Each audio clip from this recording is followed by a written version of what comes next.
calves first, and we'll start there. I'll show you our pen of recips. So this is our group of recips. There's about 75 head in here, and they just calved in September, October. And these are the older calves. The double red ear tags you're gonna see on the calves are full blood Wagyu. The double white calves ear tags are commercials, and our double yellows are our registered calves that I'm working on. So these girls just got implanted with full blood Wagyu embryos on December 9th.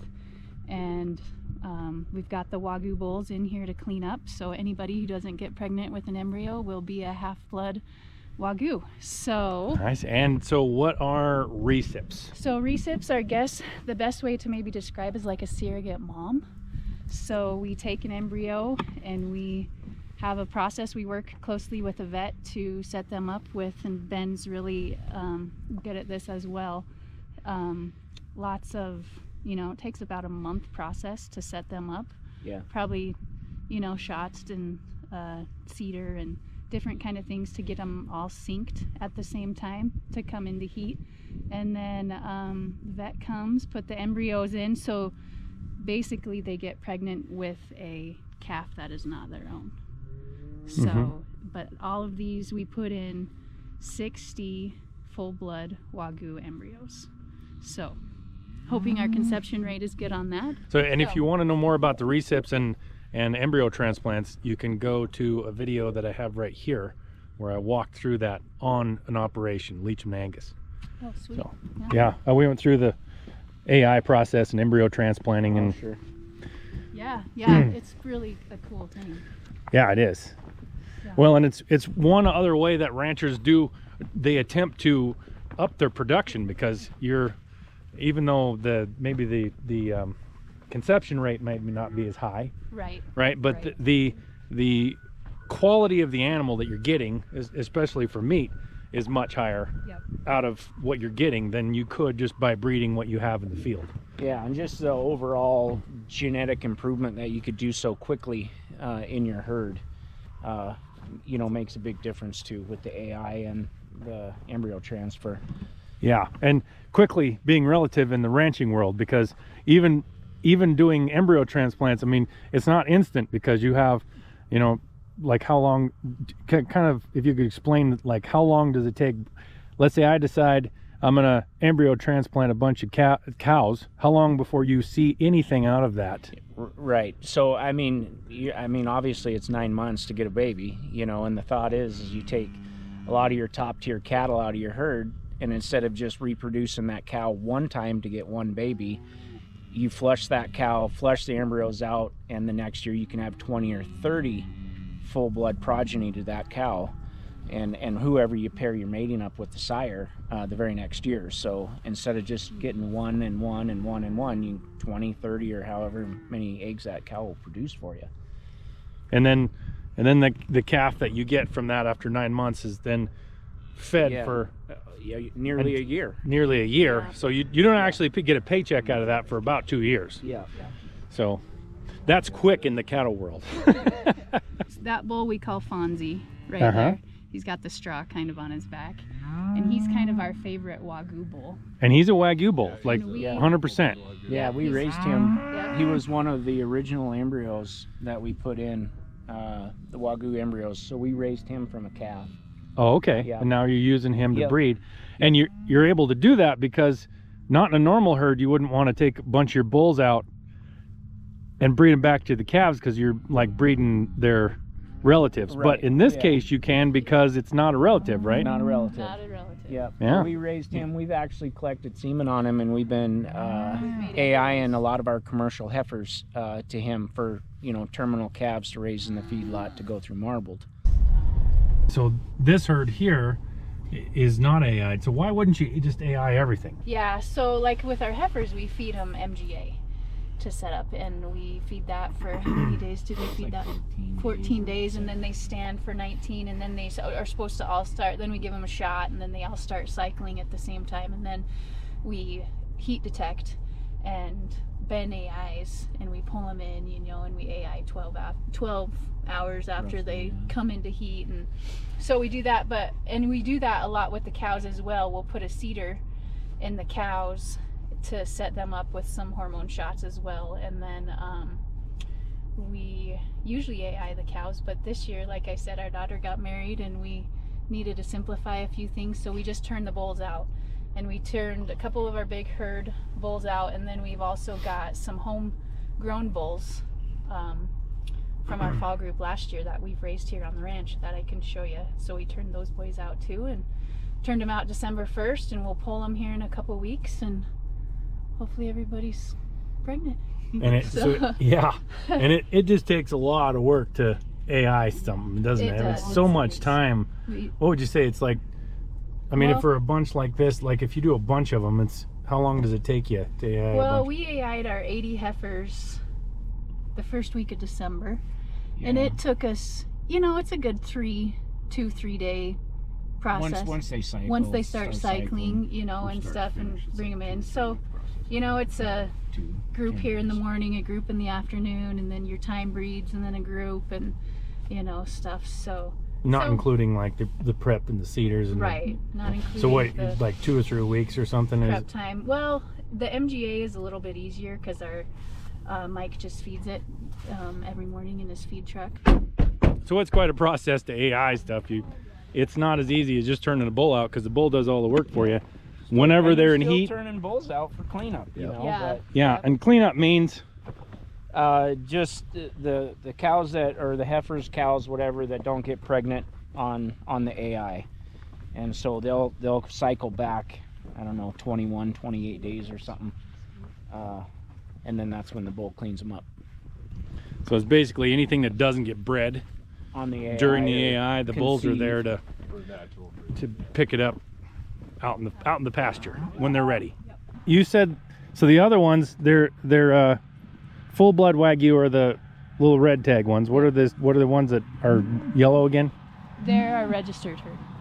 So they're registered Angus? I will register them. Yep. Okay. Yep. So, and then the double whites are commercial calves. Commercial calves just... Yeah, so we'll just mostly raise those to eat, or, you know, breed into a commercial herd. So. And by commercial, you mean cow-calf operate normal, everyday, unregistered? Yeah, I mean, Angus. That, you know, the surrogate mom, I mean, she wouldn't probably be a registered Angus. We're implanting, you know, an egg, and say she didn't take conception on that egg on the implant, and the cleanup bull cleaned her up. Yeah, gotcha. So that's where it comes and from. bred her. I see, gotcha. And then what are these calves here? So these are the heifers. So Ben just AI'd these heifers. You'll see a few of them still. Those are heat detect patches. Those ones never cycled, so we left their patch on, and obviously, so I like to compare it to almost like a scratch and stiff sticker. When they come into heat, they ride each other, and the patch is gray when you put it on, and it has rubbed to a hot pink, so we know that they have come into heat and they have cycled and hopefully have been bred by a bull. Okay. So those ones I left the patches. All the ones that Ben AI'd, we pulled the patches off their back, and so you know, is that so you can tell which ones have been bred and which ones haven't? You pull the patch off? Yeah, I keep records of all that. Yeah, I mean, normally we, I'll, during the breeding cycle on those, I'll do what we call a time breed. So the heifers that didn't cycle, normally, I'll just go through and AI them, because you'll still get probably close to 50% conception on those heifers that didn't cycle. This year we got hit with a pretty good cold snap snowstorm. It kind of slowed the cycle down on the heifers, and so we just made a judgment call and didn't do the time breed on those, and put the bulls in on them. Okay. Yeah. So cycling and heat. So for those of you that don't know, for a cow to breed, she has to be in heat. You can breed a cow all you want. If she's not in heat, there's nothing there to breed. Yeah. So it doesn't actually work. They only come in heat how often? Just about 28 days. Every 28 days they come in heat. So if they're not in heat, and how long does the heat cycle? It's like a few days, right? You know, the heat cycle's pretty fast. I mean, it'll take them hours to warm up, and once the cow will start riding, the cow that's on the bottom is the one that's actually in heat, not the one that's actually riding her. So it's the cow or the heifer that's on the bottom getting rode, and on the AI, after that cow is in standing heat, which means she stands there as the other cow mounts her, all AI 12 hours after standing heat.